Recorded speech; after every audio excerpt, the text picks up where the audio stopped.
Good afternoon. Thank you, Dean Olian, for that really kind introduction. It's an honor to come back and be here with all of you. It was just 16 years ago that I was sitting in the very same seats that you are today.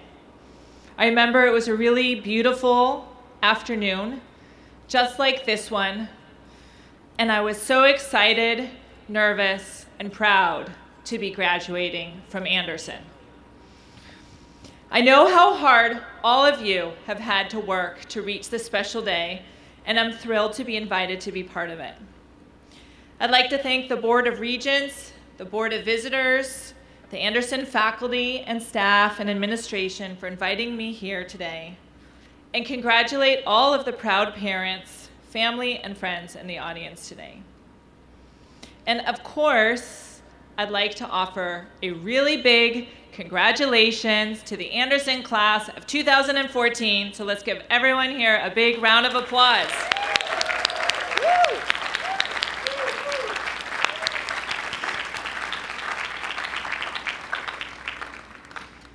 The world has really changed since I graduated. Probably the best example of this is that 16 years ago, I was a recent MBA student negotiating with two graduate students named Larry Page and Sergey Brin about $1,700 of rent that I would be charging them for my garage. Now Google is a pretty big company. It has 70 offices worldwide with over 45,000 people. So I don't think it would fit in my garage anymore. 16 years ago, most of the internet companies hadn't been founded yet. Twitter, LinkedIn, Pinterest, Pandora, Facebook, Snapchat, and of course, Google and YouTube.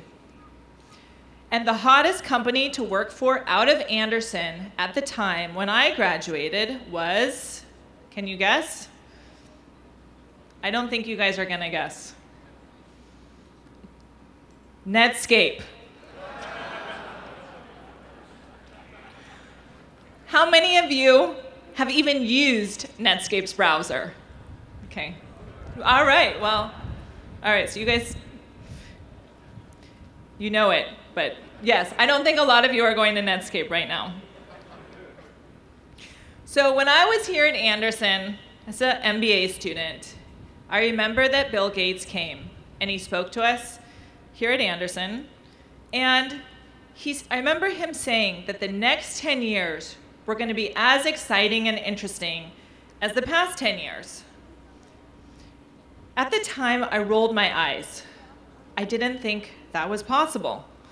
The internet had gotten started, and we had laptops.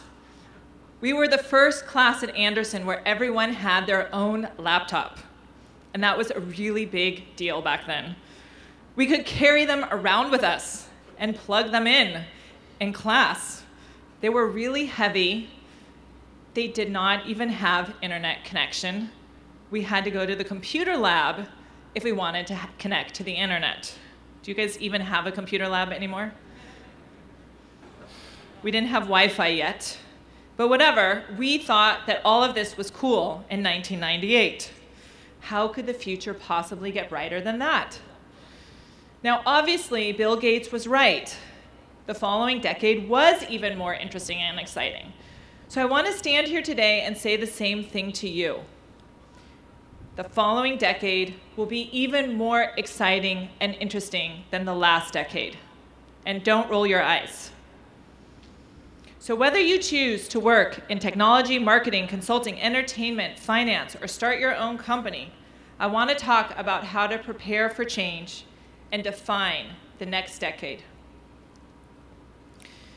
When I graduated from Anderson, my commencement speaker was Richard Heckman. He was the CEO of the United States Filter Corporation.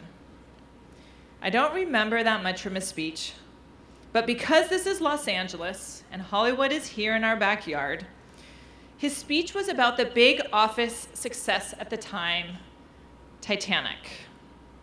And his talk was about 10 lessons from the Titanic. Now, I remember only one of the 10, but it's an important one, and it stayed with me. And that lesson is, it's possible to be very wrong. Back in 1912, the Titanic was the best ship in the ocean. It had the latest technology. It was declared unsinkable. But what happened? Because of the crew's hubris, they hit an iceberg, and 1,500 people died. So when I first joined Google with our tiny company and our limited resources, as we made really important decisions, I thought back to that statement. I also thought about the Titanic reference as I lived through the dot-com crash. I drove by buildings that once housed prominent internet companies that sat empty, sometimes for years, and I thought to myself, it's possible to be very wrong. It turns out that that was true for Google as a small company, but it's even more true for us now that we're larger. When big companies fall, they fall much harder. When you're steering a big ship, it turns out it's even harder to see the icebergs. And when you do, it's even harder to turn the ship around to avoid those icebergs and steer away. Just the last few years, the mobile and smartphone revolutions have shown us that everything can change once again. We've seen the emergence of new mobile companies, Uber, Waze, Instagram, WhatsApp. Well, established mobile companies like Nokia and BlackBerry suddenly found they weren't that well prepared. Google would be in a different position if we hadn't invested in Android years ago. To take the Titanic analogy further, we're all swimming in fast waters. There are icebergs waiting for us everywhere. We need to pay attention, stay vigilant as companies and as leaders. Try to imagine the future and think in the next, as you've all been taught to do at Anderson. In a world where change is constant and pace is accelerating, I think there's no better strategy than to embrace it. All of you are going through transition right now, leaving Anderson, moving on to your new lives, some of you to different parts of the world. Change is constant, and we need to embrace it. So following in my tradition of Richard Heckman, I thought I would take some of my inspiration also from Hollywood about another major blockbuster that involves ice and cold. Can you guys guess? Frozen. Now, I realize you guys may not be in the demographic for Disney's Frozen. You probably do not have children dressing up like Anna and Elsa, talking about building a snowman, playing Let It Go for hours and hours and hours and hours. But you probably did see the Oscars, where Let It Go won Best Song, beating out U2 and Pharrell. You might have heard that Frozen grossed $1 billion at the box office, making it the highest grossing animated film, the highest grossing film of 2013, highest grossing Walt Disney film, and 5th highest grossing film of all time.